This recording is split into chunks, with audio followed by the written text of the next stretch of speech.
ជាស្ទាវស្រុកថៃរាល់ថ្ងៃធ្វើខ្លួនខុសគេ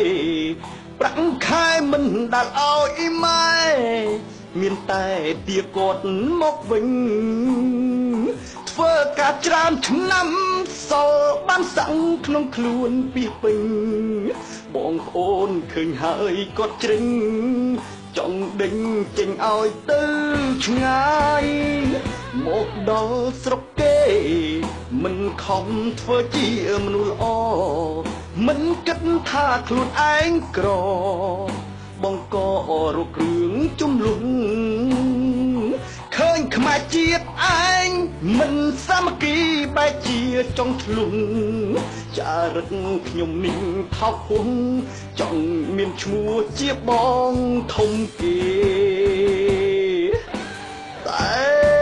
ពេលនេះត្រូវប៉ូលីសចាប់ខ្ញុំធ្វើខុសច្បាប់គេចាប់វាសំមកហើយត្រូវនៅក្នុងគុក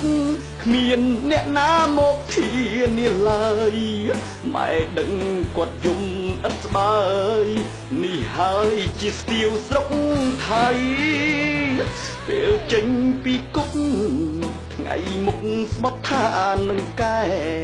ឈប់ទៅដើរលេងបលឡាយមិនអោយពុកម៉ែបារម្ភសូមមិនទាំងឡាយកុំចង់ខ្លាយទៅជាបងធំប្រយ័ត្នជួបទុកដូចខ្ញុំត្រូវដេកយំអត់ឃ្លានក្នុងគុក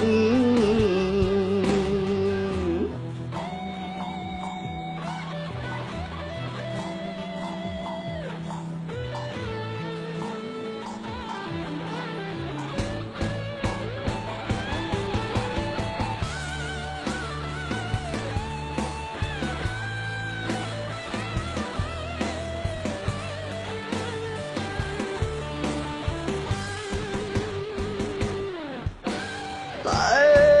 ពេលនេះត្រូវប៉ូលីសចាប់ខ្ញុំធ្វើខុសច្បាប់គេចាប់វាសំមកហើយត្រូវនៅក្នុងគុកគ្មានអ្នកណាមកធានាឡើយម៉ែដឹងគាត់យំឥតស្បើយនេះហើយជាស្ទាវស្រុកថៃពេលចេញពីគុកថ្ងៃមុខស្បត់ថានឹងកែឈប់ទៅដើរលេងបលឡាយមិនអោយពុកម៉ែបារម្ភសូមមិនទាំងឡាយកុំចង់ខ្លាយទៅជាបងធំប្រយ័ត្នជួបទុកដូចខ្ញុំត្រូវដេកយំអត់ឃ្លានក្នុងគុក